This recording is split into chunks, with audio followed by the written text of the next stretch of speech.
चियान विक्रम की latest movie तंगालन एक ऐसी मूवी है जिसे हम कहते हैं कि ये एक बिग स्क्रीन एक्सपीरियंस वाली मूवी है, यानी कि ऐसी मूवी जिसे आपको थिएटर में देखना चाहिए। अगर आप थिएटर में उसे देखते हो तो आपको काफ़ी बेनिफिट मिलेगा, क्योंकि ये मूवी ऐसे बड़े ऐसे कैनवास पे सेट है और एक पीरियड वाली मूवी है, एक ड्रामा वाली मूवी है, काफ़ी एक्शन है इस मूवी में, काफ़ी सुपर नेचुरल एलिमेंट्स भी है इस मूवी में। लेकिन इस मूवी को सच में ड्राइव करते हैं दो थिंग। पहली बात तो चियान विक्रम की एक्टिंग स्पेक्टैकुलर, और दूसरी थिंग इस मूवी की पेसिंग। इस मूवी की रन टाइम है 2.5 घंटा, लेकिन कभी भी आपको नहीं लगेगा कि ये मूवी मुझे बोर कर रही है। अगर मैं इसकी कहानी के बारे में बताऊँ तो मैं ज़्यादा नहीं बताना चाहूँगा, लेकिन इतना बताऊँगा कि ये मूवी की कहानी रिवॉल्व करती है सोने के अराउंड और ग्रीड के अराउंड, गोल्ड एंड ग्रीड की। कैसे ग्रीड ही हम सबको ले डूबती है और कैसे destiny plays its part as well. तो मूवी की कहानी कुछ ऐसी है बेसिकली कि पहले तो ये अंग्रेज़ों के ज़माने की कहानी है, जहाँ पे अंग्रेज़ हम पे रूल करते थे, और वो टाइम पे चियान विक्रम एक ट्राइब के लीडर होते हैं, और वहाँ पे होता है एक सोना जो ऐसा कह सकते हो कि कर्स्ड होता है, और जो भी उस सोने के पीछे जाता है अल्टीमेटली दे पेरिश। और उसी सोने के पीछे चियान विक्रम के ट्राइब के लोगों को वो जो अंग्रेज लोग हैं वो लगा देते हैं, क्योंकि अंग्रेज को चाहिए होता है सोना, और सोना कौन निकाल के देंगे? तो हाँ, ये ट्राइब वाले लोग हैं ना, तो ये निकाल के देंगे। इसलिए उन्हें फिर बहला फुसला के उन्हें वहाँ पे ले जाया जाता है और सोना निकालने के लिए कोशिश करी जाती है। लेकिन ऑब्वियसली इसी के बीच में हमारी पूरी मूवी की कहानी शुरू होती है, और ऑब्वियसली इसी के बीच में हमारी पूरी मूवी की कहानी फॉलो करती है, जिसका मेन थीम जैसे कि मैंने बोला कि है गोल्ड एंड ग्रीड। अब मैं बात करना चाहूँगा चियान विक्रम के एक्टिंग के बारे में।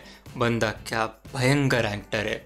मूवी तो मैंने देखी वैसे डब में, यानी कि ज़्यादा करके जो हैवी लिफ्टिंग करी गई थी आवाज़ की, तो वो तो संकेत मात्रे नहीं करी थी क्योंकि उन्होंने डब किया था आवाज़। लेकिन फिर भी जो इंटेंसिटी है आंखों में चियान विक्रम के सारे सीन्स में, दोज वर जस्ट स्पेक्टेकुलर।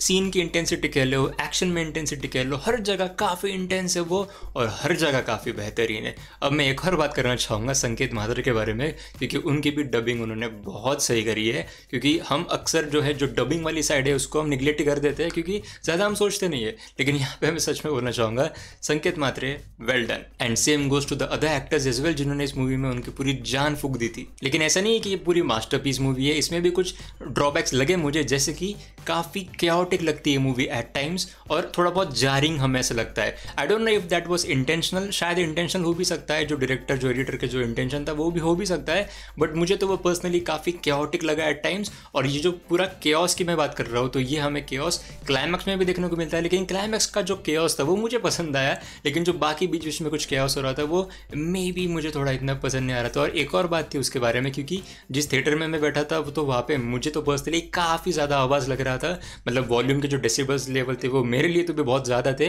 तुम्हें भी उस ज़्यादा आवाज़ की वजह से ही मुझे ज़्यादा क्याओटिक लगी होगी चीज़ें, लेकिन हाँ नॉनदलेस मुझे तो चीज़ें काफ़ी क्याओटिक लग रही थी बीच बीच में। और कल थिएटर्स में फिर से रिलीज़ होने वाली है तुम्बाड़ मूवी।